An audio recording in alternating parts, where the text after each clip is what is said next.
Hello বন্ধুরা, আজ আমি রিভিউ করছি একটা চমৎকার Telugu romantic drama movie the super Khiladi 3, যার আসল নাম নেনু শৈলেজা, যা মুক্তি পায় 2016 সালে।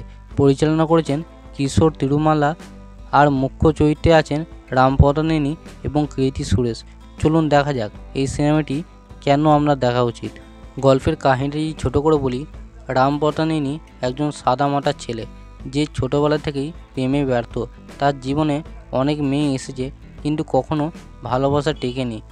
অবশেষে তার জীবনে ফিরে আসে শৈলেজা, মানে কীর্তি সুরেশ, তার স্কুল জীবনের ভালোবাসা।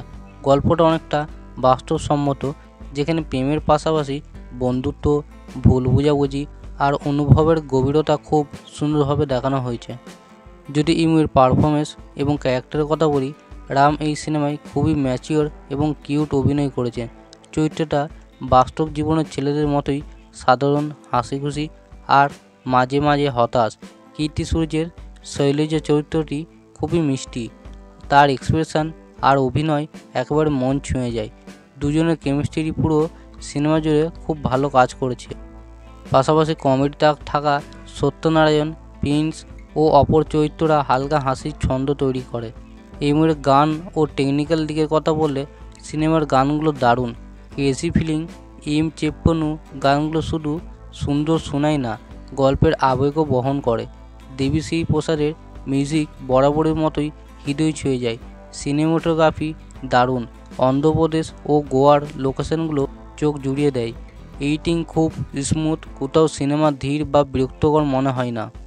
মুভি যদি পজিটিভ দিকের কথা বলি, এই সিনেমার সবচেয়ে ভালো দিক হলো এর বাস্তবসম্মত প্রেমের গল্প। কোনো ওভার ড্রামা নেই, অশ্লীলতা নেই, একেবারে clean family friendly movie. Ram ও কীর্তির অভিনয় খুবই ন্যাচারাল। গান, কাহিনী আর সংলাপ সব মিলিয়ে এটি একটি ফিল গুড মুভি। সব মিলিয়ে নেনু শৈলেজা একটি সুন্দর হৃদয় ছোঁয়া প্রেমের গল্প, যা সহজ, মিষ্টি আর মন ভালো করে দেয়। যারা একসময় কমার্শিয়াল সিনেমা থেকে একটু ভিন্ন কিছু খুঁজছেন, তাদের জন্য এই সিনেমা একদম পারফেক্ট। একবার না দেখার উপায় নেই। ভিডিওটা ভালো লাগলে লাইক দিন, চ্যানেলটি সাবস্ক্রাইব করুন আর কমেন্টে জানান আপনার প্রিয় রোমান্টিক তেলুগু সিনেমা কোনটি। দেখা হবে পরের রিভিউতে। ধন্যবাদ।